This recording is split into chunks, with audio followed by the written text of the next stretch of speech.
सुप्रभातम। आज हम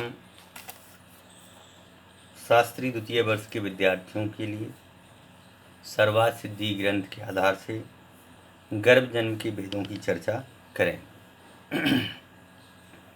पूर्व में हमारी जो चर्चा थी वह योनि के भेद प्रभेदों के ऊपर चली थी। आज हमारी चर्चा गर्भ जन्म के भेदों के ऊपर चलनी है।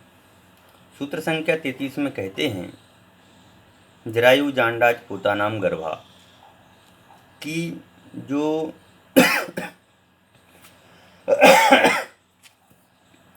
जो जन्म है वह जन्म जो 3 प्रकार का इन्होंने बताया, जरायुज, अंडज और पोतज। जरायुज का मतलब में होता है जो जाल के समान प्राणियों का आवरण है तथा मांस तथा सोने से बना है, उसे जरायुज कहते हैं। हम देखते हैं कि कई प्राणी जो हैं ऐसे उत्पन्न होते हैं जिनके ऊपर एक पतली चमड़ी का कोई जाल सा लगा हुआ होता है और उस जाल के सहित ही इनका जन्म होता है। या कहें कि जर से उत्पन्न होने वाले जीव जरायुज कहलाते हैं। जैसे गाय है और भैंस है आदि जो प्राणी होते हैं, इन सभी का जो जन्म है वह जरायुज है। इनके ऊपर एक जाल टाइप का होता है जन्म के समय। तो इससे मालूम पड़ता है कि कुछ प्राणियों का जो जन्म है वो जर की सहित होने से जरायुज कहलाता है। दूसरे प्रकार के जो प्राणी होते हैं वह होते हैं अंडज जन्म वाले, जो नख की त्वचा के समान कठिन, जैसे नाखून होता है इसी प्रकार से थोड़ा सा इससे सॉफ्ट, ऐसे कवर में एक कवर होता है गोल, जिसका आवरण शुक्र और श्रोणित से बना होता है, उसे अंडज कहते हैं। जैसे मोर का अंडा होता है, पशु पक्षियों के जितने भी हैं उस सबके लगभग अंडे होते हैं।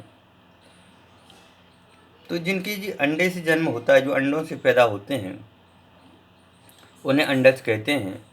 यह भी एक जीव राशि है, यह भी एक प्राणी है जो अंडे से उत्पन्न होता है।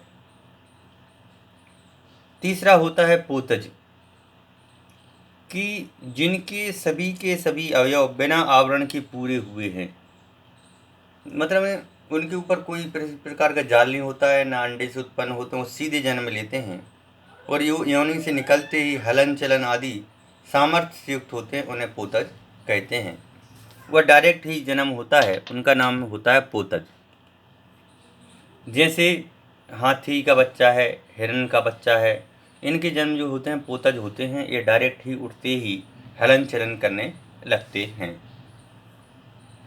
इसी प्रकार से देव नारकियों का जन्म भी बता रहे हैं कि देव नारकाणाम उपादः, कि देव नारकियों का जो जन्म होता है वह उपाद जन्म होता है। उपाद जन्म क्या होता है उसके संबंध में अपन चर्चा करते हैं। उपाद जन्म का मतलब में होता है ऐसी अवस्था जहाँ पर केवल जैसे हम सभी सो कर के उठते हैं, ऐसी वहाँ पर भी युवा अवस्था में ही रहते हैं और नींद खुलती है तो उनका जन्म हो जाता है। कोई मनुष्य गति का जीव जहाँ से मरण करता है, वह मरण करके यदि देवगति को प्राप्त होता है या नरक गति को प्राप्त होता है तो वहाँ पर उपाद जन्म ही होता है। देवगति में जो जन्म लेता है उसके सुख की प्राप्ति होती है और नरक गति में जिनके जन्म होता है उसकी शारीरिक वेदना बहुत होती है। इस प्रकार से इसमें व्याख्या करते हुए कहते हैं कि प्राप्त होकर जिसमें जीव हलन चलन करता है उसे उपाद जन्म कहते हैं। उपाद या देव नारकियों की उत्पत्ति स्थान विशेष की संज्ञा है। ये उपाद जो जन्म है यह देव नारकियों की एक संज्ञा है कि इनका जो जन्म है वह उपाद है, उठते ही हैं और डायरेक्ट चलने फिरने लग जाते हैं, योगावस्थाओं को प्राप्त होते हैं। ऐसे जीवों की अपन ने आज चर्चा की है। इनमें जो है कई जीव जो हैं ऐसे हैं जिनका संगी पंचेंद्रिय होते हैं, कई जीव ऐसे हैं जो असंगी होते हैं। तो जिनकी 5वें इंद्रियां और मन पूर्णता को प्राप्त होता है उनको संगी कहते हैं, और जिनकी 5वें इंद्रियां और मन पूर्णता को प्राप्त नहीं होते उन्हें असंगी कहते हैं।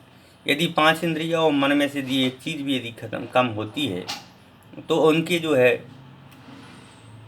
पंचेंद्रियपना नहीं होता है, उनमें उतने ज्ञान या बुद्धि का विकास नहीं होता है। इस प्रकार से आज हमने जन्म के भेदों की चर्चा की है। आगे हम इसी प्रकार से और भी जन्मों की चर्चा करेंगे। धन्यवाद।